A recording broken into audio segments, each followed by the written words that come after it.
चित्त की शांति के उपायों का युक्तियों द्वारा वर्णन। चित्त की शांति का सर्ग है 13।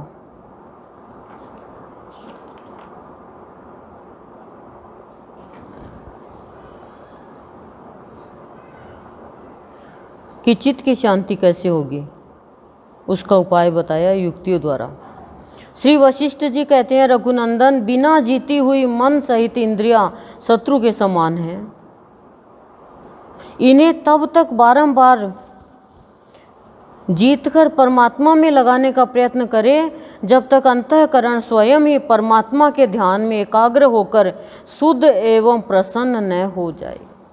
बिना जीती हुई मन सहित इंद्रिया शत्रु के समान है। बिना जीत, इंद्रियों को जीतना जरूरी है और साथ में मन को ही, मन इनके साथ में मिल जाता है, इंद्रियों के साथ में, और शत्रु का सा काम करते हैं वो। इन्हें तब तक बारंबार जीतकर परमात्मा में लगाने का प्रयत्न करना चाहिए कि इन्हें बारंबार जीतकर परमात्मा में लगाने का प्रयत्न करना चाहिए जब तक अंतःकरण स्वयं ही परमात्मा के ध्यान में एकाग्र होकर शुद्ध एवं प्रसन्न न हो जाए। इस प्रकार के साधन से नित्य प्रसन्न सर्वव्यापी दिव्य स्वरूप देवेश्वर परमात्मा का स्वतः साक्षात्कार हो जाता है। परमात्मा का साक्षात्कार हो जाएगा। फिर यदि इंद्रियां मन सहित शुद्ध एवं प्रसन्न भगवान हो जाए इनसे और ये शुद्ध हो जाए तो इनको परमात्मा के ध्यान में एकाग्र हो जाए, कर लो बस, और कोई भी ध्यान नहीं जाए, इनका कहीं पर भी ध्यान नहीं जाए, भोग में मतलब। और ऐसा होने पर सारी दुख दृष्टियां नष्ट हो जाती है। उस सगुण निर्गुण रूप पर ब्रह्म परमात्मा का साक्षात्कार होने पर हृदय ग्रंथि रूपी कुदृष्टियां, जो मोह रूपी बीज की मुठियां और नाना प्रकार की आपत्तियों की वृष्टियां हैं, नष्ट हो जाती है। सब खत्म हो जाएगा फिर बुराई मतलब। नित्य आंतरिक विचारों वाले और जगत को क्षण भंगुर देखने वाले पुरुष का अंतःकरण राजा जनक के अंतःकरण की तरह समय आने पर अपने आप ही शुद्ध हो जाता है। नित्य आंतरिक विचार वाले, अंदर में जो विचार रखते हैं वो, और जगत को क्षण भंगुर देखने वाले, जगत को क्षण भंगुर नहीं देखते हैं। जिस दिन जगत को क्षण भंगुर, ये नाशवान है, ये तो देखने लग जाएंगे, उस दिन जगत की नहीं धराएंगे, बिल्कुल ही नहीं धराएंगे। जगत तो आज है, कल नहीं भी रहेगा। आज जो मित्र है कल वो मित्र नहीं रहेंगे। अब सोचो आप, पहले कौन था, बचपन में मित्र थे वो छूट गए, फिर बड़ी क्लास में कॉलेज में वो छूट गए, फिर बहन भाई माँ बाप ये सब थे परिवार में वो छूट गए, फिर ससुराल में चले गए, फिर धीरे धीरे वो भी छूट जाएंगे। तो है कौन? और परमात्मा सदा है, था और रहेगा। ये चीज़ नहीं समझते हैं हम।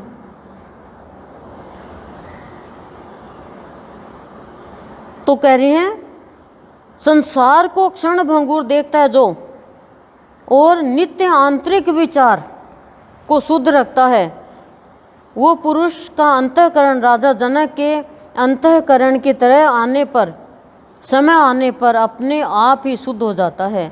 संसार से भयभीत हुए पुरुषों के लिए सच्चिदानंद घन परमात्मा के ध्यान रूप पुरुष पुरुषार्थ को छोड़कर न देव शरण देने वाला है, न कर्म, न धन, न आश्रय देने वाला है, न भाई, न बंधु।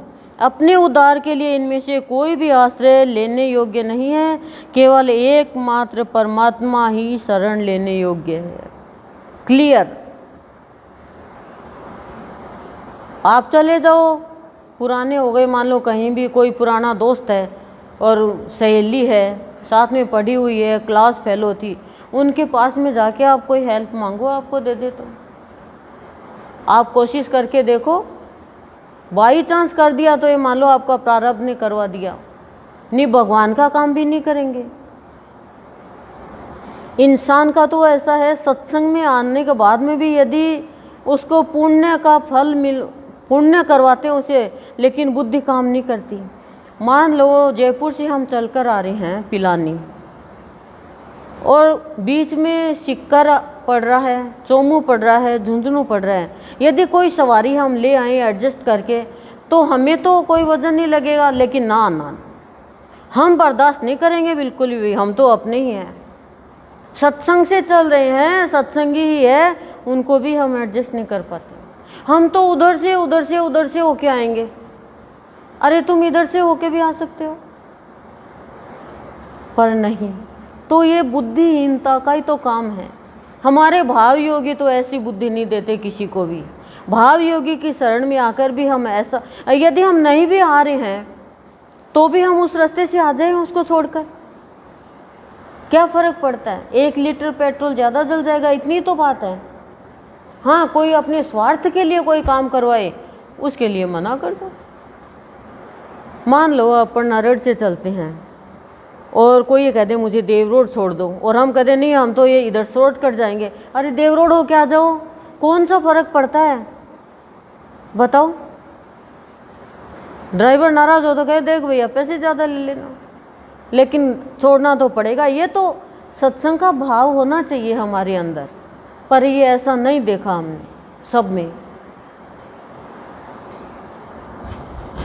और फिर जिसके लिए करते हैं समय पड़ने पर वो भी मुकर जाते हैं, वो भी भूल जाते हैं कि हम ही इन्होंने एक दिन ऐसे छोड़ा था, ऐसे किया था। तो ना काफ़ी टाइम देखा है ऐसे, तकलीफ बहुत होती है कि गुरुदेव का भाव कहाँ हुआ फिर, चाहे फिर कितने बड़े प्रवचन करो। तात जो लोग विवेक वैराग्य विचार उपासना और धर्म पालन आदि उत्तम कार्यों में भाग्य के अधीन रहते हैं तथा मिथ्या विपरीत कल्पनाएं करते रहते हैं, उनकी मंदमति विनाश की ओर ले जाने वाली है। कि जो खाली विवेक वैराग्य विचार उपासना और धर्म पालन आदि उत्तम कार्यों में भाग्य के अधीन रहते हैं, करते कुछ नहीं है, खाली भाग्य के अधीन उसके गुलाम रहते हैं, वो मिथ्या विपरीत कल्पनाएं करते हैं, उनकी मंदमति विनाश की ओर ले जाने वाली है।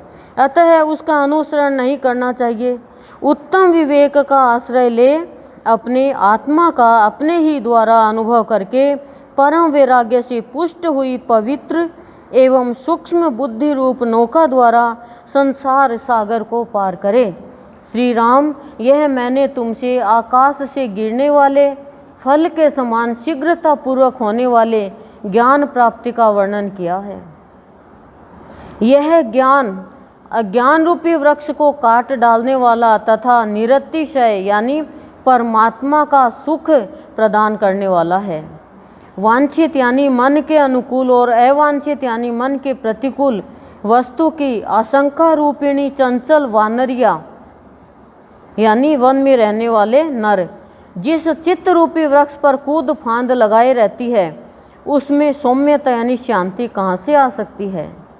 निष्कामता, निर्भयता, स्थिरता, समता, ज्ञान, निरीहता, निष्क्रियता, सौम्यता, निर्विकल्पता, धैर्य, मैत्री, मननशीलता, संतोष, मृदुता और मधुरभाषिता ये गुण है और उपादेय से रहित ज्ञानी पुरुष में बिना किसी वासना के रहते हैं।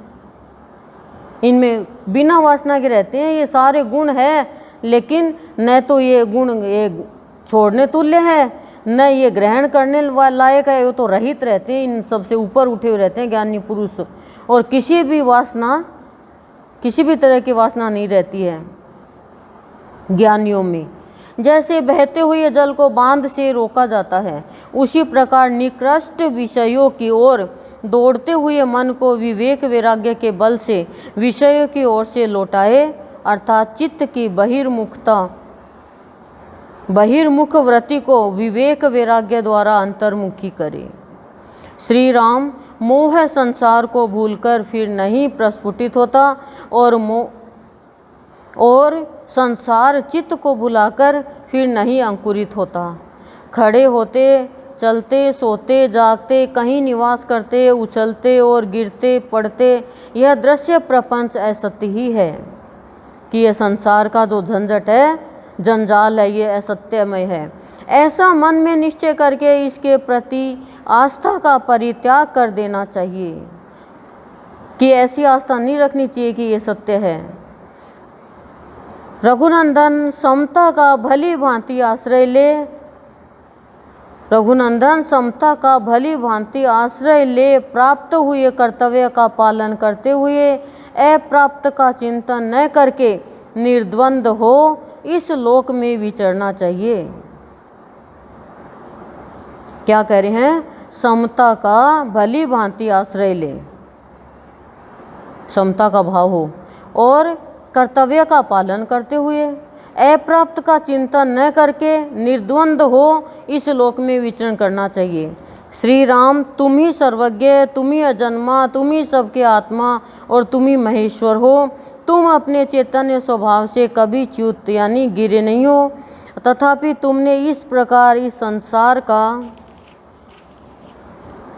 विस्तार किया है, जिसने सद्रूप यानी अच्छे आचरण से आत्मदृश्य में परमार्थ सत्य स्वरूपता की भावना करके सब ओर से दूसरी भावना का परित्याग कर दिया। वह पुरुष हर्ष, क्रोध और विषाद आदि से होने वाले दोषों से नहीं बंधता, जो राग द्वेष से मुक्त है, मिट्टी के ढेले, पत्थर और सुवर्ण को समान समझता है, मतलब मिट्टी और सोने को भी, पत्थर को, सबको समान समझता है, तथा संसार की वासनाओं का त्याग कर चुका है, ऐसा योगी युक्त कहलाता है। वह जो कुछ करता, खाता, देता और नष्ट करता है, उन सब क्रियाओं में उसकी अहम भावना नहीं होती, तथा वह सुख दुख में भी समान भाव रखता है।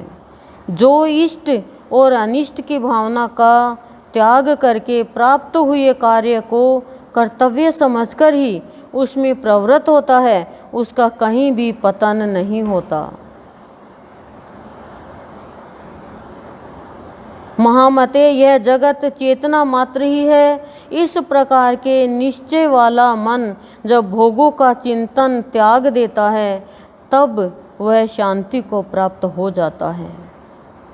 वास्तव में तो न मन है, न बुद्धि है और न यह शरीर ही है, केवल एकमात्र आत्मा ही सदा विद्यमान है।